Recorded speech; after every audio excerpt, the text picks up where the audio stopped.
पॉमित के सामने हवन चल रहा था। हवन की आग से ज्यादा उसका चेहरा ही धधक रहा था। उसने ये किसी को नहीं बताया था कि वह जो कर रहा है वह बहुत ही खतरनाक है। अगर वो देवी की शक्तियां अपने अंदर समाहित कर पाया तो ताकत, इज्जत और संपत्ति उसके कदम चूमेगी, परंतु यदि वो सफल ना हुआ तो उसे मृत्यु को भी चूमना पड़ेगा। हेमंतो भी बिना किसी स्वार्थ के उसकी मदद कर रहा था। अगर उसे ये पता लग गया होता कि पॉमित खुद भी पूरी तरह निश्चित नहीं है तो वह हरगिज उसे ये नहीं करने देता। ऊपर से पॉमित ये भी जानता था कि ताकत अपने साथ अहंकार लाती है और इतनी बड़ी शक्तियों से खेलने वाला यदि अहंकार कर बैठे तो खुद यमराज उसकी छाती पर नृत्य करते हैं। धनराज ने उसे हर जरूरत का सामान वहां मंगवा कर दिया था। पॉमित का ध्यान अभी सिर्फ और सिर्फ हवन में था। वो मंत्र पढ़े जा रहा था और एक लकड़ी पे पतली रस्सी विचित्र तरीके से लपेट रहा था। उससे कोई आकृति बन रही थी जो किसी लड़की की थी। उसने उस आकृति का सर अभी तक खाली रखा था। फिर हवन जैसे ही पूरा हुआ उसने उसकी गर्म कोयले भरी राख को अपने हाथों में उठा लिया। जलते मांस की बदबू से कमरा भर उठा। पीड़ा से अतिरेक से पॉमित का चेहरा विकृत हो उठा, पर मजाल थी कि उसके मुंह से एक सिसकारी भी छूटी हो। उसने उस राख को अपनी मुट्ठी में रखा और कोई मंत्र पढ़ा। फिर उसे उस पुतली नुमा आकृति पे डाल दिया। उसे थोड़ी और भरकर फिर उसे उस पुतली नुमा आकृति में डाल दिया। उसे थोड़ी और भरकर फिर उसने उसे भी रस्सी से लपेट दिया और उसे पूरी बना दिया। काम पूरा करके उसने हेमंतो को आवाज दी। हेमंतो जब अंदर आया तो पहले तो जलते मांस की बदबू उसके नथनों से टकराई। उसने तुरंत अपनी नाक ढक ली, परंतु जैसे ही उसने पॉमित का हाथ देखा उसका सारा ध्यान बदबू से हट गया और वो लपक कर पॉमित के पास गया। उसने उसका हाथ अपने हाथ में ले लिया। गुस्से से उसका चेहरा लाल हो गया था। उसने खींचकर एक थप्पड़ पॉमित को लगा दिया। पॉमित उसे कुछ नहीं बोला। उसे अपने दोस्त पर यकीन था कि वह सिर्फ उसकी भलाई ही चाहता है। उसकी तकलीफ देखकर तो वो किसी से भी टकरा सकता था। हेमंतो दुखी होकर बोला, भाई अपन चलते हैं यहाँ से। हमें नहीं चाहिए कोई धन या ताकत। हम शहर में नौकरी कर लेंगे। तुम्हें जरा सी भी तकलीफ हो मैं यह नहीं देख पाऊंगा।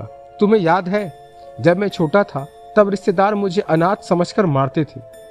तब तुम्हारी माँ उनसे लड़कर मुझे ले आई थी और दुनिया से लड़कर मेरा ख्याल रखा था। आज जब तुम्हें तकलीफ में देखता हूँ तो मुझे ऐसा लगता है कि मेरी वही माँ तकलीफ में है। चलते हैं वापस। ऐसा कहते हुए हेमंतो पॉमित को खींच कर ले जाने लगा, परंतु पॉमित अपनी जगह से हिला भी नहीं। उसके अंदर भावनाओं का ज्वार सा चल रहा था, परंतु उसने अपने चेहरे की कठोरता के पीछे छुपा लिया। मैं कहीं नहीं जाऊंगा भाईटी, मुझे अब सब पाना ही है। तुम्हें सब याद है, पर यह याद नहीं कि ऐसा क्यों हुआ, क्योंकि हमारे पास कुछ नहीं था। विदिशा के बापू ने हमें क्यों मारा, क्योंकि हमारे पास पैसा नहीं था। मैंने विदिशा से प्यार कर लिया था। उस वक्त विदिशा क्या कर रही थी? चुपचाप देख रही थी। हमारे पास पैसा नहीं था। गांव वालों ने हमारा मजाक उड़ाया। क्यों? क्योंकि हमारे पास पैसा नहीं था।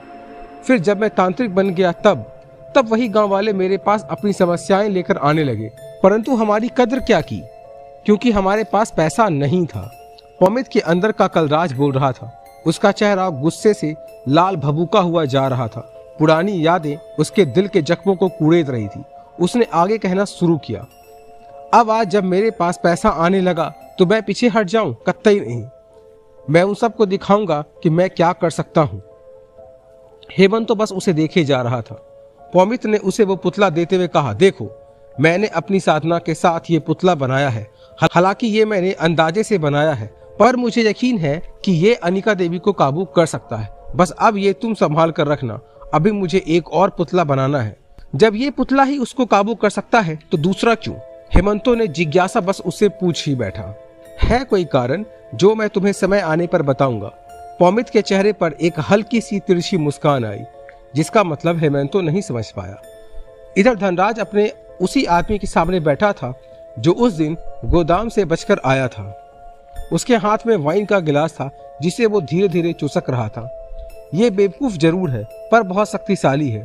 अगर मैंने अपनी आंखों से देखा ना होता तो कभी यकीन नहीं करता। इसको हमारे बारे में जरा भी भनक नहीं होनी चाहिए। इसकी खूब खातिर करो और जो चीज भी चाहिए वो ला कर दो। हर रोज नोटों का एक बंडल उसके आगे रख देना। मैं थोड़ा नुकसान सह लूंगा, पर एक बार वो चुड़ैल काबू में आ जाए फिर पाई पाई वसूल कर लूंगा।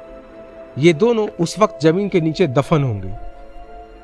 धनराज की आंखों में मक्कारी और हैवानियत की चमक थी जिसे वो आदमी साफ देख पा रहा था। इधर प्रथा बहुत परेशान थी। उसने विक्रम को बुलाया हुआ था।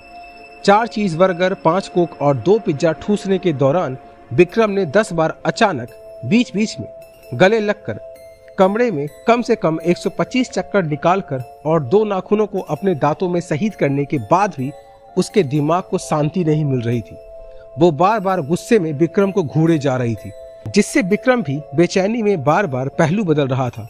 उसे भी प्रथा का इस रूप से डर लगने लगा था।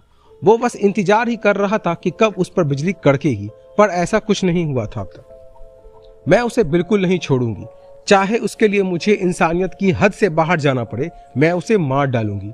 प्रथा दांत पीसते हुए हाथ पर हाथ मारते हुए बड़बड़ा रही थी। विक्रम जो इतनी देर से यह सब देख रहा था, आखिर उससे रहा ना गया और उसने पूछ ही डाला, आखिर तुम किस पर गुस्सा निकालने के चक्कर में खाने से दुश्मनी निकाल रही हो?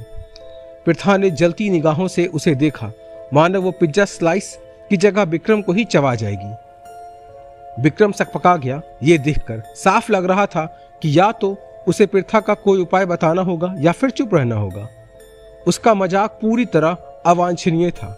अब उसने बोला, प्रथा, अगर तुम मुझे कुछ बताओगी तो मैं तुम्हारी हेल्प कर पाऊंगा ना? आखिर मेरा कोई वजूद है या नहीं है तुम्हारी नजरों में? प्रथा अंतिम लाइन सुनकर एकदम शांत हो गई। उसने विक्रम को कसकर गले से लगा लिया।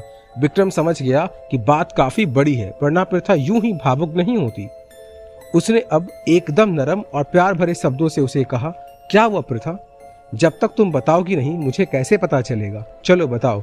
प्रथा ने विक्रम को शुरू से अंत तक सारी बातें बताई।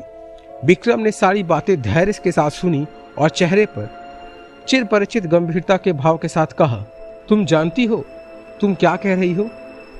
तो तुम्हारा अंदाजा है कि मुझे भी उसी ने घायल किया है और जो हत्याएं हुई है वो भी उसी ने की है, और अब वो परीक्षित के साथ लगी हुई है। ऊपर से परीक्षित को कुछ भी मालूम नहीं है और उसे बताने की कोशिश करने पर वो माँ जी को नुकसान पहुंचाने की धमकी दे रही है, और ऐसा कर भी सकती है, इसमें कोई दो राय नहीं है। यानी मामला काफी गंभीर है। तुम पूरी तरह से कंफर्म तो हो ना? कहीं ऐसा ना हो कि भाभी के चक्कर में भाई से भी हाथ धोना पड़े। प्रथा, हाँ वही सब कह रही हूँ मैं। वो मेरे सामने ही थी उस दिन गोदाम में, उसके बाद रेस्तरां में भी उसने मेरे सामने सब कबूला था। विक्रम को प्रथा के बात पर यकीन था। उस पर शक करने का कोई कारण भी ना था। यदि वो कह रही है कि महुआ ही वो चुड़ैल है तो बात कंफर्म है। अब जरूरत है परीक्षित के सामने सारी बात का खुलासा करने की, परंतु वो इतनी ताकतवर है कि वो लोग उसका कुछ नहीं बिगाड़ सकते। उसका नमूना वो अपनी आंखों से देख चुके थे, जब उस पर गोलियां भी चूटी काटने जितना ही असर हुआ था। अब यदि उसको पता चला कि वह कुछ करने की सोच रहे हैं तो पता नहीं क्या तबाही मचा डालेगी वो। यानी उसको सोच समझ कर कुछ करना होगा। प्रथा विक्रम से बोली, मुझे उसे रोकना है किसी भी हद पर जाकर। अब मुझे ही कोई आइडिया निकालना पड़ेगा। जैसे ही मौका मिला उसकी गर्दन मेरी सैंडल की नोक के नीचे होगी। विक्रम प्रथा के चेहरे के खूंखार भाव देख रहा था। उस समय प्रथा की आंखों में बहसियत देखकर कोई भी नहीं कह सकता था कि ये वही खूबसूरत और मासूम प्रथा है। इधर परीक्षित ने अपने शरीर पर बंधी पट्टियां चोटों के भरते ही उतार ली थी। बाकी बची खुची वो अब आईने के सामने उतार रहा था। उस वक्त उसका ध्यान सिर्फ आईने में अपनी परछाई को देखने में था, जिसमें उसे अपनी आंखों में आंसू की 2 बूंदें दिखी। उसकी आंखों में रेस्तरां का वह दृश्य घूम रहा था जब वो महुआ के वॉशरूम जाने के बाद खुद भी जेंट्स टॉयलेट की तरफ जा रहा था, और उसने संयोग से अध खुले दरवाजे से प्रथा और महुआ की सारी बातें सुन ली थी। जब महुआ ने प्रथा का गला पकड़ा तब वो उसे बचाने जाने वाला था, परंतु महुआ ने खुद ही उसे छोड़ दिया।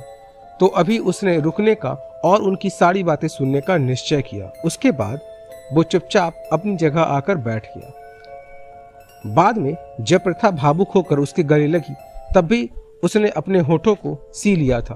उसे दुख हो रहा था कि जिसे उससे सच्चा प्यार हुआ वह ही मानवता की इतनी बड़ी दुश्मन निकली। परीक्षित ने आखिर फैसला कर ही लिया कि उसे क्या करना है।